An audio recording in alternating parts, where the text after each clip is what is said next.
সম্মানিত দর্শক, শুভেচ্ছা ও অভিনন্দন বাংলা চিন্তায়। আপনাদের সাথে আছি আমি জাহিদ খান। যে যেখান থেকে দেখছেন সবাইকে স্বাগতম। নির্বাচন হতে পারে ডিসেম্বরেই। খবরে বলা হয়েছে জাতীয় নির্বাচন চলতি বছরের ডিসেম্বরে অনুষ্ঠিত হতে পারে বলে জানিয়েছেন অন্তর্বর্তী সরকারের প্রধান উপদেষ্টা ডক্টর মোহাম্মদ ইউনূস। তবে আগামী জুনের পরে হবে না। তিনি এই নির্বাচনে অংশ নেবেন কিনা সে বিষয়েও নিশ্চিত করেননি। দি ইকোনমিস্টে প্রকাশিত এক প্রতিবেদন থেকে এ তথ্য জানা যায়। ডক্টর ইউনূস বলেছেন, জাতীয় নির্বাচন চলতি বছরের ডিসেম্বরে অনুষ্ঠিত হতে পারে। বিপ্লবের 9 মাস পরও বড় পরিবর্তন আনা কঠিন হয়ে পড়েছে। তিনি বলেন, ঐক্যমত কমিশন রাজনৈতিক দলগুলোর সঙ্গে মিলে জুলাই সনদ প্রণয়ন করবে, যা নির্বাচন অনুষ্ঠানের পথ খুলে দেবে এবং একটি নতুন বাংলাদেশ গঠনে সহায়তা করবে।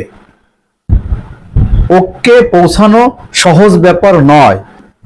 কোন কোন কমিশন থাকা উচিত তা নিয়েই রাজনৈতিক দল ও জনগণের মধ্যে মতপার্থক্য শুরুতেই রয়েছে।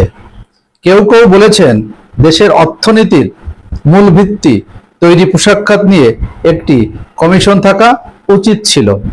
আবার কারো অভিযোগ, শিক্ষা খাতকে যথাযথ গুরুত্ব দেওয়া হয়নি।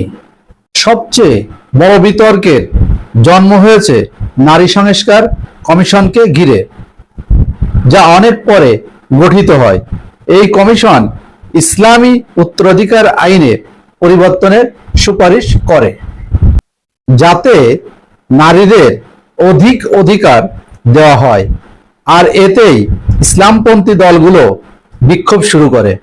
আওয়ামী লীগ ইস্যুতে ডক্টর ইউনূস বলেন, গত 12ই মে নির্বাচন কমিশন আওয়ামী লীগের নিবন্ধন স্থগিত করেছে, ফলে দলটি নির্বাচনে অংশ নিতে পারবে না। এদিকে প্রধান উপদেষ্টা ঘোষিত সময়ে ত্রয়োদশ জাতীয় সংসদ নির্বাচন অনুষ্ঠিত হবে বলে জানিয়েছেন নির্বাচন কমিশনার আব্দুর রহমানেল মাসুদ। রবিবার রাত 8টার দিকে রাজশাহী সার্কিট হাউস সম্মেলন কক্ষে স্থানীয় প্রশাসন ও নির্বাচন কর্মকর্তাদের সঙ্গে মত বিনিময়ের আগে এক প্রশ্নের জবাবে সাংবাদিকদের কথা বলেন তিনি।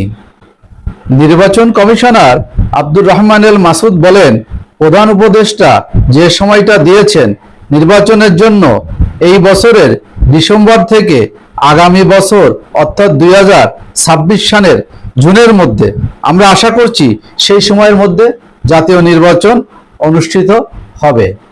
দর্শক, ভালো থাকেন, দেখা হবে নিশ্চয়ই নতুন কোনো খবরে।